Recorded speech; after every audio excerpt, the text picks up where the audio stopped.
Greetings everyone, my name is Daniel Skelton and I'm a pastor within the United Methodist Church, and it's a blessing to be able to reflect on the Word of God with you wherever you are and whatever you happen to be doing.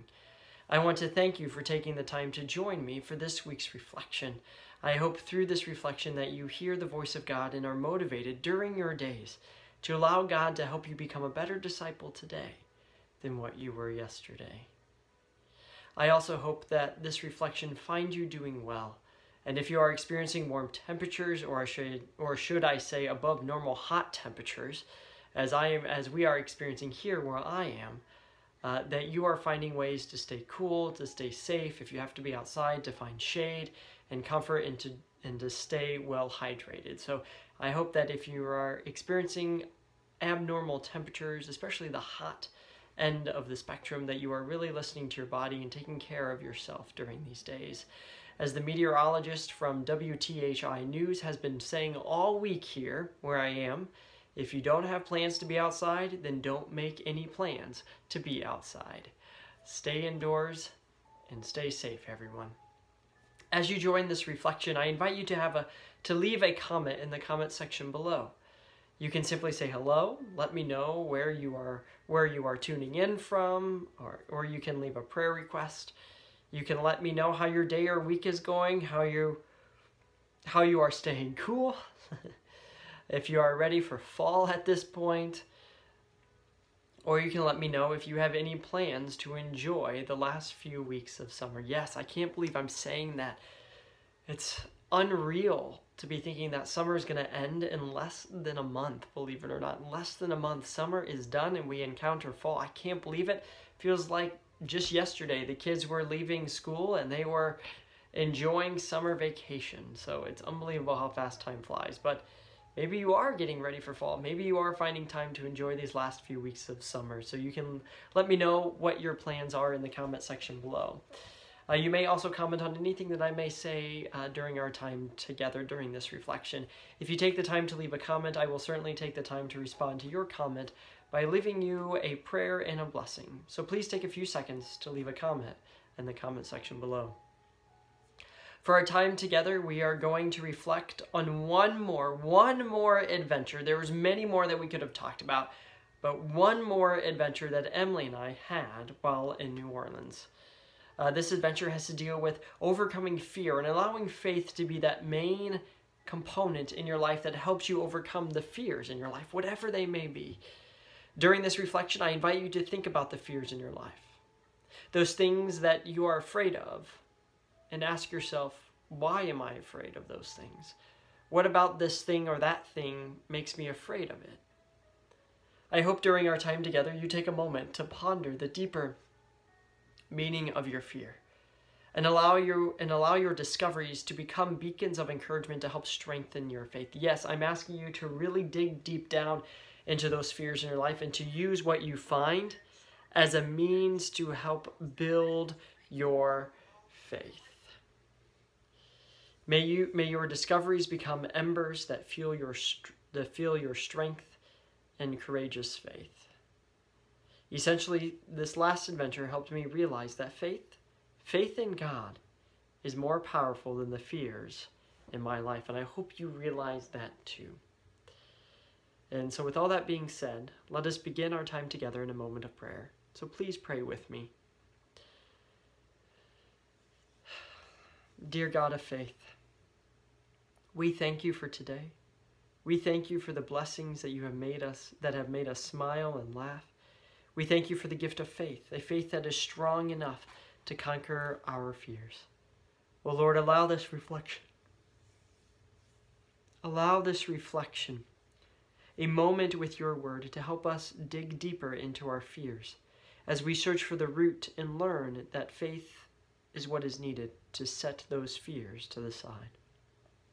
Oh, Lord, bless this reflection with your grace and bless all those who tune in with your presence.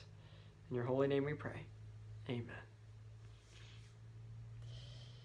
Over the course of several weeks, we have journeyed together through the sights and streets of New Orleans. And as we traveled from location to location, we asked ourselves, what does or how does this thing, place, or street teach me about my faith? We visited Bourbon Street and learned that our faith requires us to practice what we preach and preach what we practice. We saw the devastation of Hurricane Katrina and the hope that is now rebuilding the lives of those impacted by the hurricane.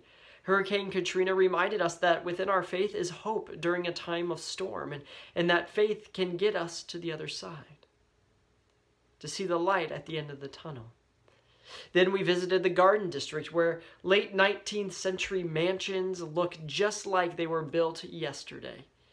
While observing these mansions, we reflected on the notion that what is on the outside is not as important as what is on the inside. And the inside is where our faith is being transformed by the love and grace of Christ. Our faith must begin from within before it can transform what is around us. Before heading to the St. Louis Cathedral, we took a tour of St. Louis Cemetery number 3.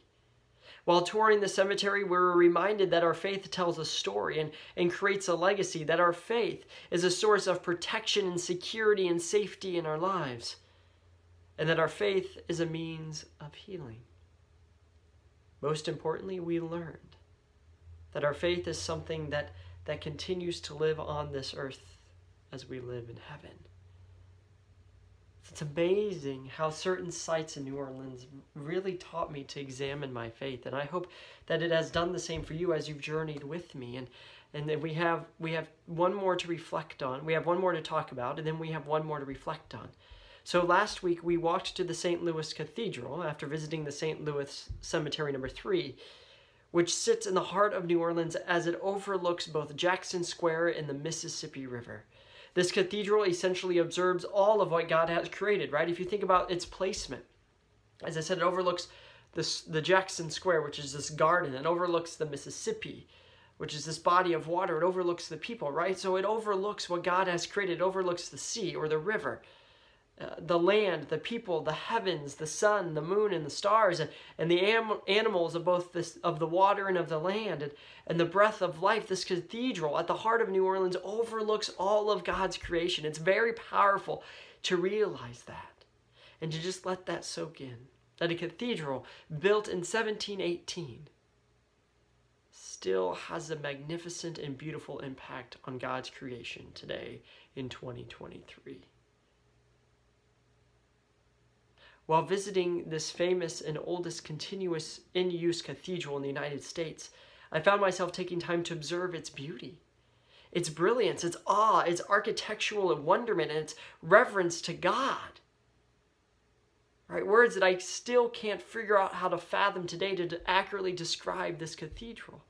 However, I also noticed the sound of its rickety old pews, the cracks in its walls, the broken tile, the worn-down columns, and faded artwork on the ceiling. Standing in this cathedral, observing what was around me, I found myself wondering, when was the last time I took a moment to observe my faith, maybe to observe the place of worship that we attend? When was the last time I deliberately set aside time to observe my faith? When has my faith been high? When has it been low? When has my faith felt built together? When has my faith experienced cracks or brokenness? And when has my faith been strong? And when has my faith felt worn down and needing improvement? St. Louis Cathedral reminded me that I need to take time to observe my faith. Perform a faith check-in is what I call it, and find ways to make my faith more of a concern in my life. This leads us to the last stop on our journey: fear and faith. Fear and faith in the swamps of New Orleans. Fear, what is it? What is fear? I say the word fear, you and I say the word fear, we hear the word fear, we feel fear, but what is it exactly? Is there one prominent definition that encapsulates all of our fears in our life?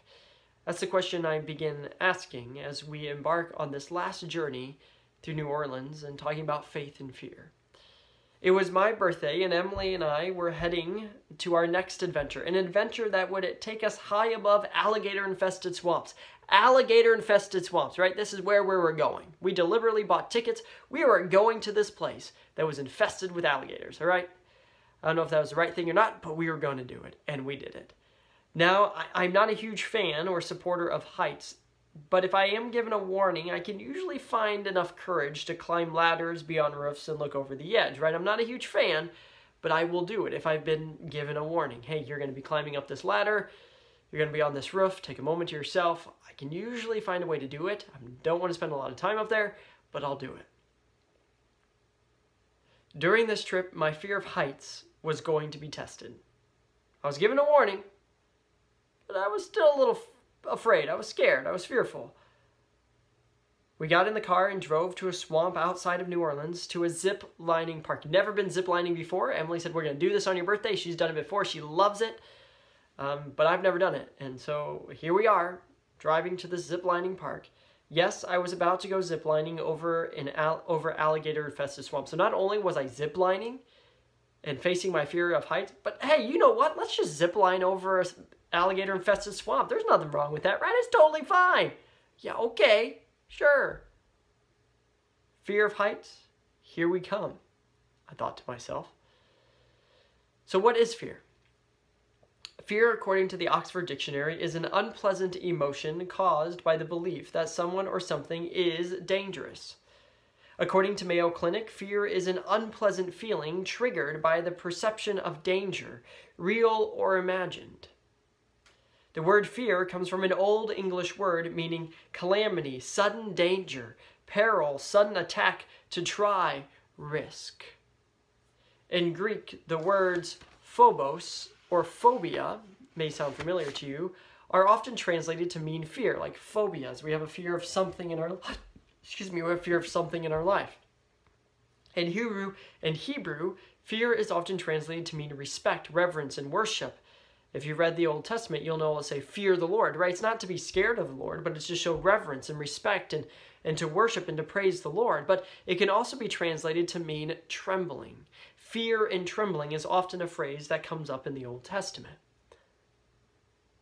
As you can tell from just by doing a brief etymology of the word fear, you can see that there is more to fear than simply being scared of something. The Bible tells us 365 times, do not be afraid. Isaiah 41 verse 10 says, fear not, for I am with you. Be not afraid, for I am your God. Isaiah 35 verse 4 says, be strong and do not fear. Joshua 1:9 asserts, be strong and courageous, do not be frightened. And the psalmist notes in Psalm 34:4, I sought the Lord, and he answered me and delivered me from all my fears. We are told to not be afraid, but yet we are still afraid. Why is that? Why is it that we are still afraid when God tells us 365 times to not be afraid? And out of the definitions that I gave you from the Old English meaning, it doesn't say about fear or anything. It just says calamity, sudden danger, peril, sudden attack, to try or to risk.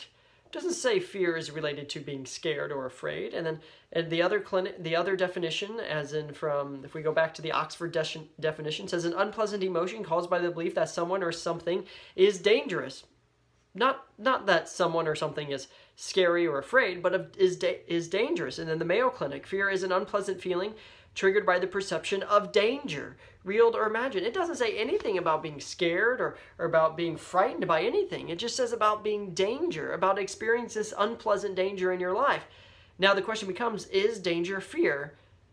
Is the next question that we should ask ourselves. And I didn't take the time to do that research because I'm more focused on this fear and how fear is related to danger. But could danger be related to fear? As in, you can translate danger with the word fear. I don't know. But no matter how many times we're told not to be afraid, guess what? We're still afraid. We're still afraid because of something in our life has told us to be afraid of that thing, that person, or anything else. For some of us, we are literally scared of something, like snakes, spiders, heights, taking risks, etc. The list could go on. There's millions of phobias out there. For others, it's not so much that thing we are scared of, but what that thing represents. As noted earlier, there is more to fear than simply being afraid. Fear comes from the Old English words danger and risk. and not from frightened or afraid. So I ask you, what is behind your fear? Why do you fear what you fear? Why do you fear what you fear? What is behind that fear? What is at the root of that fear? And I begin our time talking about this last journey of ziplining in New Orleans with fear, because it's about fears, right? It's about finding ways in our life to overcome that fear and to realize that there's a deeper meaning to our fear than what's just at the surface level. Like some of you may say, you know what, I am definitely afraid of snakes. I am fearful of snakes, right? But why are you afraid of snakes? Are you afraid because they're slimy, because they slither everywhere, they're flexible, they can get in small places, they have a tongue that has 2 points on the end, right? What is it about the snake that you're fearful of? Maybe it's not so much the physicality of the snake, but maybe what it represents. If you think back to the Genesis, right? The serpent or snake was viewed as the devil, as sin, as darkness. So maybe it's not the physicality of the snake you're afraid of, but maybe there's this dark aspect of a snake that just doesn't sit well with you. And whenever you see a snake, it brings fear because you know there's a sign of darkness near you, or a sign of sin, of something bad going to happen. But what is it about that fear that makes you fearful? What about that thing is at the root of your fear? As I climbed the steps to the first platform, I became more fearful with each step. The only thing keeping me from swimming with the alligators was a cloth harness, a piece of metal, and a rope. That's it. Nothing much more. Harness, piece of metal, and a rope. But I didn't turn around. I will have to admit that the first zip line was the worst. It took a few moments, a few deep breaths before I launched off the platform, praying that I would make it to the other platform. The positive thing about ziplining is the fact that as you go from zipline to zipline, platform to platform, you are gradually getting closer to the ground. Or in this case, the alligator-infested swamps. But we'll leave that out. You're gradually getting closer to the ground when you're ziplining. With each platform, I became a little more comfortable and courageous. Don't get me wrong, I still had fear, but it decreased with each platform. Overall, I made it to the end without any bruises or scars or any alligators attached to me. I made it to the end with less fear, but still with fear. But I made it. And before we move on and really dig into this, I'll show you a few pictures of what I'm talking about. Now, these are not pictures that Emily and I took because we were ziplining. I did not have my phone on me. Emily did, but we really didn't use it because we were kind of scared in the first place to have it on us. So these are just random pictures that I found. It's the actual ziplining where we went. As you can tell, this is the main platform that we begin on. We had to climb these spiral stairs, and you got up. It was beautiful scenery, absolutely beautiful. But then when you face the zip line, yeah, my fear just kind of kicked in. But yeah, you can tell there's the first platform underneath. You have the swamps infested with alligators. There's other animals down here, other creatures. So yeah, it was fun and entertaining. Let's see, before I go back to that, here's just another picture of one of the platforms we ziplined to. We came into this one, and we had to walk down this wooden bridge that was swaying and flexible, 2 of them to get to the next platform to zipline. So there's another fear in that involved. If you don't like crossing bridges, that's a fear you have to get over. Let me see here. So before we get to that picture, I'll show you these two right here. So this is the end of the ziplining. As you can tell, that's the swamp. For some people, if you put your feet down, you could probably touch the water depending on your height. But yeah, you were that close to swamp-infested, to the alligator-infested swamps. And then here's the last platform. You come in, you get to land, you get to stand on solid ground, you get to take a deep breath, everything is okay, you've made it, you're alive, everything went well. So that's kind of the hurrah moment right there. It was for me. And then this is just a diagram of kind of the zip lining of what happened. So we started here, we traveled here, went to this one, to this one, to this one, and then we ended back right over here. There's a platform right over here. So as you can tell, it's a pretty good journey. It was beautiful scenery, wonderful, a little hot that day, But it was wonderful, and it was cool to get an aerial view, but it was tough to take time to look around when I was fearful of what was going to happen, or even heights in general. But it was a great time. I would do it again, just not right now. But it was a good time, and I'm glad I just showed you a few pictures of what it was like. So thinking about this fear and this fear of heights and this journey of ziplining and how it relates to faith, let's dig into this a little bit deeper. So as I think about that experience, I find myself wondering more about my fear of heights, or just fear in general. When I was ziplining, was I scared of the height or something else? As our definition suggests, fear is associated with danger and risk. Ziplining is both dangerous and risky, putting your life on the edge and taking a risk, hoping you will get to the other side. You will get to the other side without any complications, that the equipment will hold up and nothing will falter. I was putting my faith in something that is dangerous and called me to do something I wasn't really comfortable doing. But I don't think it was the danger or risk that instilled fear in me. I think the fear was my lack of trust. Do I trust the equipment to keep me safe? Do I trust the zipline to hold me? Do I trust the two instructors who I know nothing about to teach me about ziplining and to get me from the highest point to the lowest point? Do I trust that I will stand on solid ground again? My fear had nothing to do with heights per se, but more with my lack of trust in the unknown. That was my deeper kind of, aha moment of the fear, right? It wasn't so much the heights per se. I was still a little frightened, but it was that trusting in something that I've never done before, trusting in the equipment I've never used before, never seen before, trusting in people that I don't know, who have been trained to do this, but I don't know them. I've only seen them zip line as they came in to get us prepared, right? There was a lot of trust. I feared that lack of trust more than the heights, because I needed that trust to know I was going to be okay.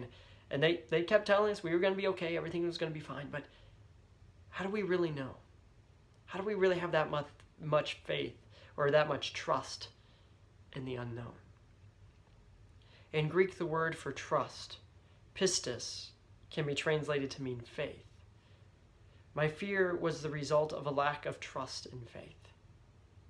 The very thing I needed faith was what I was lacking. As I traveled from platform to platform, my faith increased more and more, obviously because I was getting closer to the ground. I knew the end was coming. By the end, I no longer had white knuckles from gripping the harness and the rope so tightly. I had faith and trust in the equipment, the rope and the instructions. As my faith increased, my fear decreased. The Lord was with me, helping me to be strong and courageous, but I didn't realize that until I got to the end, until I realized what my fear actually was.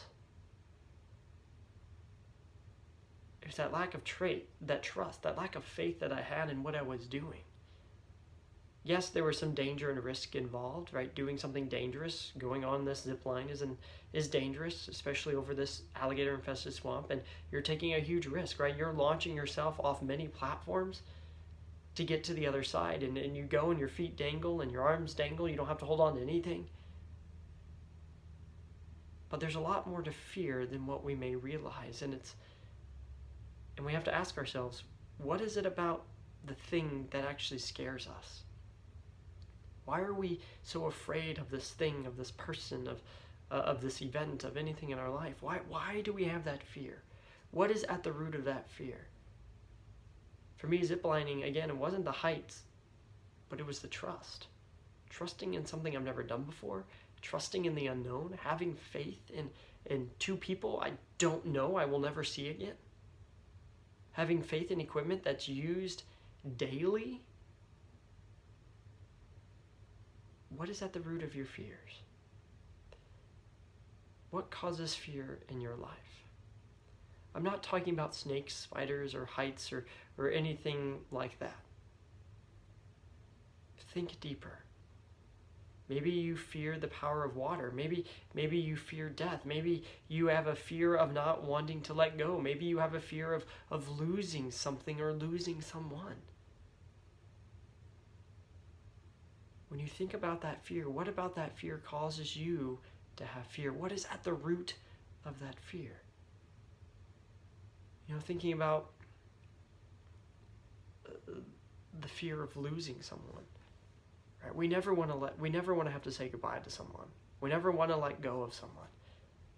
But what is that fear? What is the fear that is behind that? Is it the fear that we're going to have to let go? Is it the fear that we're not going to be able to see them face to face anymore? Is it the fear that when we pick up the phone to call them, they won't be there? What is the fear behind your fear? What is at the root of your fear? For me, during this experience, it wasn't the heights per se, but it was my lack of faith and trust that I feared. When you dig deep and find the roots of that fear, then ask yourself, where is my faith? Allow your faith to conquer that fear. Allow your faith to help you become strong and courageous. Allow your faith to be what you need to trust in God again.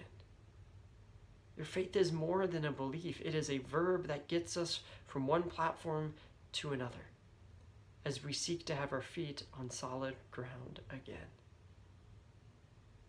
So, what are your fears?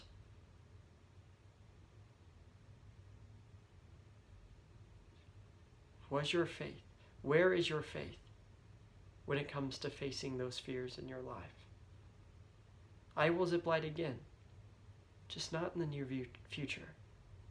But I've done it once. I will do it again, because I know I can do it. I know I can have more trust and more faith in the next time I go ziplining than I did before. What do you fear in your life? Why do you have that fear? And what is at the root of that fear? I challenge you to think about that this week. If, again, going back to the snakes, maybe you are maybe it's the physicality of a snake that fears you. But I challenge you to look beyond the physicality of a snake and really ask yourself, why am I? Why am I afraid of that snake? Is it because of what it represents? Is it because of stories that I've heard? Is it because of past circumstances or situations in my life that have involved a snake? What is it about that snake that I fear? What is it about anything that I fear? Fear is deeply rooted, but more often we just stick at the surface level and say, that's okay, I'm okay with that. But you'll be surprised if you take time to really dig down in the roots of fear and find what it is that you actually fear in your life. So, this week, think about the fears in your life. Really think about what it is that causes you to fear that thing, that person, that place, that event, etc. Where are the deep-rooted fears in your life? Let us pray. Dear God, we have been created with fears. Help us to overcome those fears by relying more on you, by trusting you, and by having more faith in you. Guide us back to solid ground. And let us know that you are with us in all the fears of our life, strengthening us, encouraging us, and motivating us to find the true meaning of our fears. In your name we pray. Amen. I want to thank you for taking the time to tune in and to join me for this week's reflection. I hope that what I've shared with you motivates you a little bit, challenges you a little bit, and helps you see yourself as a faithful disciple that does have fears, but at the same time is wanting help from God to overcome those fears and to truly live out those words that Scripture tells us repeatedly 365 times, right? Do not be afraid, do not fear. What will it take until we fully believe and trust in those words? What will it take for you to give all your fears to God and allow faith to conquer the fears in your life? So until we meet again, may God bless you, may God's love and light shine down upon you, and may you find the strength to overcome the fears in your life. May God bless you. Amen.